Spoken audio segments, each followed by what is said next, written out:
Hello बच्चों, मैं Raj sir triple S coaching centre में आप सबका स्वागत है।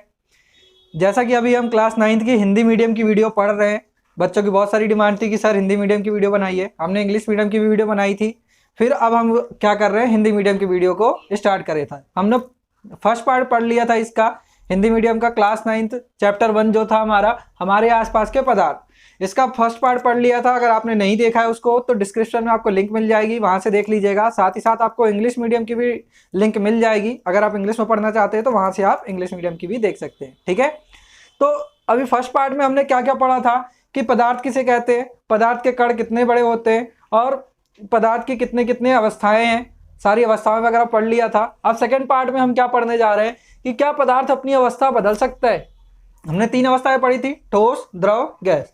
तो अब क्या होता है कि क्या पदार्थ अपनी अवस्था बदल सकता है। तो अब देखो, पदार्थ अपनी अवस्था बदल सकता है के लिए 2 कंडीशन है, इस पे 2 चीजें हैं। एक होता है तापमान का प्रभाव और एक होता है दाब का प्रभाव।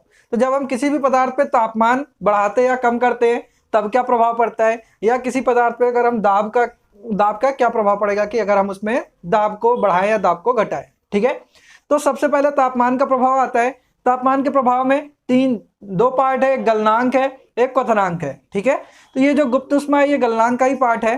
तो देखिए गलनांक होता क्या है, आप इसको सिंपल सा बर्फ के एग्जांपल से ज्यादा अच्छे से समझ सकते हैं कि हमने बर्फ को लिया, बर्फ को बाहर रख देते हैं तो क्या होता है, वो पिघलना शुरू हो जाता है ना। अब उसकी जगह आप क्या करो कि बर्फ ले लो, बर्फ को एक ग्लास में डाल लो, वॉच ग्लास में, लैब के अंदर आपको ज्यादा अच्छा समझ में आएगा, और उसमें एक आप थर्मामीटर डाल दीजिए। ठीक है, अब उसको क्या करो, आप गर्म करना शुरू करो। जब आप गर्म करना शुरू करोगे तो बर्फ क्या होगा, धीरे धीरे पिघलेगा।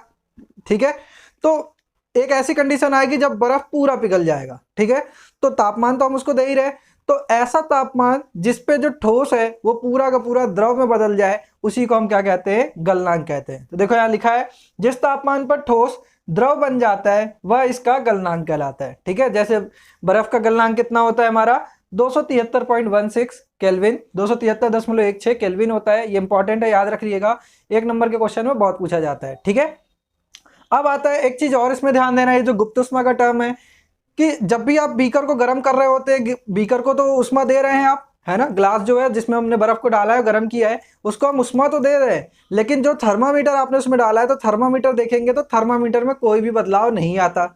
यानी हम पानी को गर्म करते हैं तो नॉर्मल गर्म हो जाता है, पानी गर्म होना स्टार्ट होता है, लेकिन अगर हम बर्फ को पिघलाना स्टार्ट करेंगे तो वो पहले क्या होगा, गर्म नहीं होगा। क्यों नहीं होगा, हम तो उष्मा दे रहे हैं, उसको गर्म होना चाहिए, लेकिन उसकी जो उष्मा है वो कब गर्म होती है, जब पूरा पानी बन जाता है, पानी बनने के बाद गर्म होता है। ठीक है, तो इस कंडीशन में जो हमने पहले उसको उष्मा दी है वो उष्मा कहाँ चली गई सारी।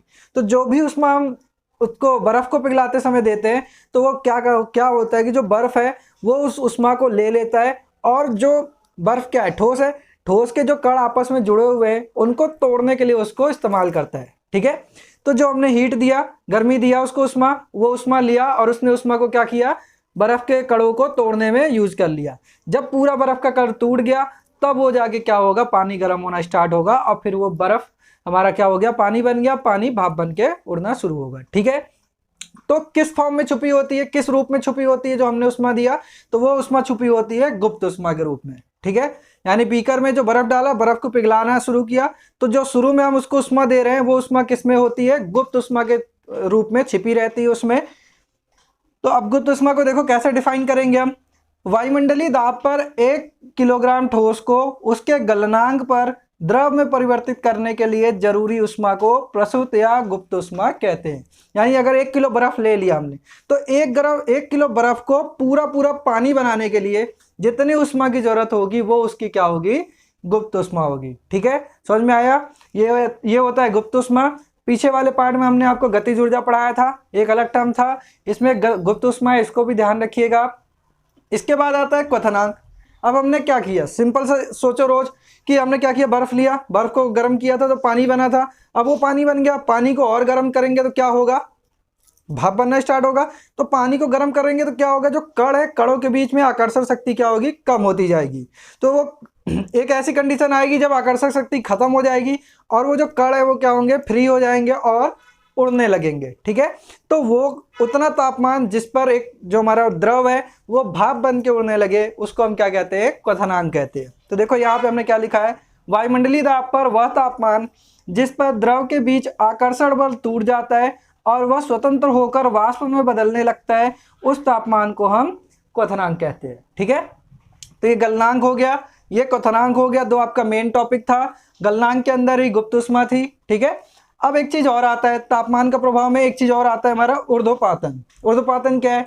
ये हमारे दोनों में काम देगा, तापमान के प्रभाव में भी इसका एग्जाम्पल है और दाब के प्रभाव में भी इसका एग्जाम्पल है। तो देखो तापमान के प्रभाव में क्या एग्जाम्पल है, हमने अगरबत्ती लिया, अगरबत्ती को जलाया, यानी उसका तापमान बढ़ा दिया। जब जला दिया तो अगरबत्ती क्या होती है?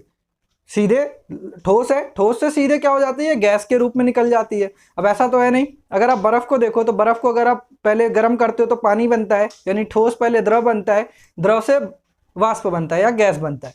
लेकिन इस कंडीशन में क्या हो रही है? अगरबत्ती ले लो, आप पूजा करते हो, अगरबत्ती ले लो, या कपूर ले लो, आप कपूर को भी क्या करते हो? जलाते हो, तो ठोस होता है, ठोस से सीधे किस में बदल जाता है? वो गैस में बदल जाता है।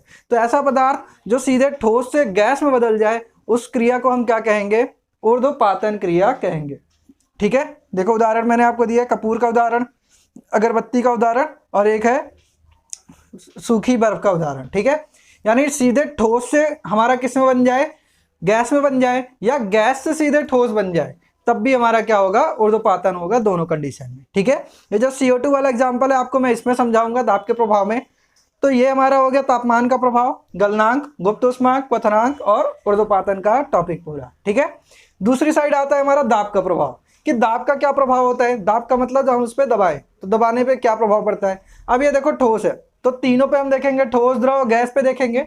सबसे पहला ठोस है, ठोस को अगर हम दबा रहे हैं, क्या ये बिल्कुल दब रहा है? नहीं दब रहा है ना, यानी ठोस पे दाब का प्रभाव बिल्कुल ही नगण्य होता है, कोई प्रभाव नहीं होता। नगण्य मतलब कोई प्रभाव नहीं पड़ता।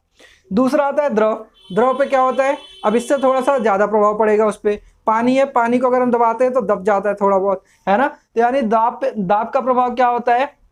द्रव पे थोड़ा थोड़ा पड़ता है। लेकिन जो गैस होता है, गैस में क्या होता है? सबसे अधिक प्रभाव पड़ता है। जब हम गैस को दबाते हैं तो क्या होता है? बहुत ही ज्यादा अच्छे से दब जाता है। जैसे गुब्बारा ले लो, गुब्बारे में हवा भरा है तो हम दबाएंगे उसको तो दब जाएगा आराम से, बहुत ज्यादा नहीं दबाना, नहीं फूट जाएगा। ठीक है, तो और जो हमने पढ़ा है सिंपल सा डेली लाइफ का एग्जांपल पढ़ते हैं, CNG, LPG। CNG क्या है? फुल फॉर्म उसका कंप्रेस्ड नेचुरल गैस, है ना, संपीड़ित गैस है। उसको भी हमने क्या किया है? दबाया है, संपीड़न किया है, कंप्रेस किया है, तब जाके वो क्या हुआ है? सीधे हमारा कंप्रेस हो गया आसानी से और वो गैस बन जाती है। ऐसे LPG भी है। अब लेकिन जब गैस का आएगा तो गैस में दो कंडीशन होगी। कैसे कंडीशन? एक ऐसा होगा कि पहले वो ठोस, पहले जो गैस है, गैस को हमने दबाया तो क्या बनेगा? वो द्रव बनेगा, और द्रव से फिर ठोस बनेगा।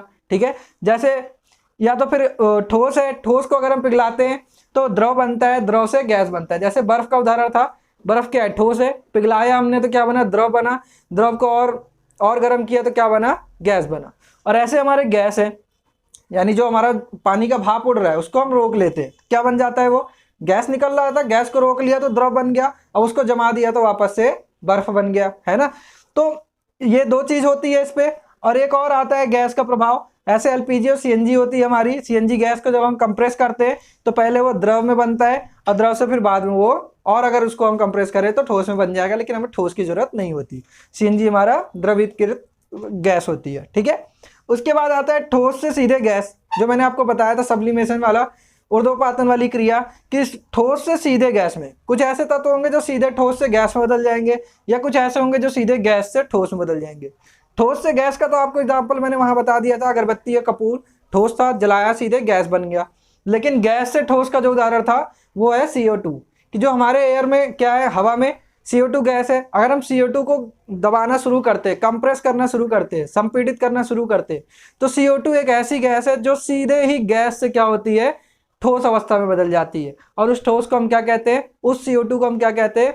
शुष्क बर्फ कहते हैं, सूखा बर्फ कहते हैं, ड्राई आइस बोलते हैं। ठीक है, उसको किससे बना है? वो CO2 को जब हमने क्या किया, हवा में, जो एयर में, हवा में हमारे CO2 है, उसको जब हम संपीड़ित करते हैं तो सीधे क्या बन जाता है? गैस से ठोस के रूप में बदल जाता है। ठीक है, तो ये भी देखो मैंने यहाँ पे लिख दिया, ऊर्ध्वपातन क्रिया ही है।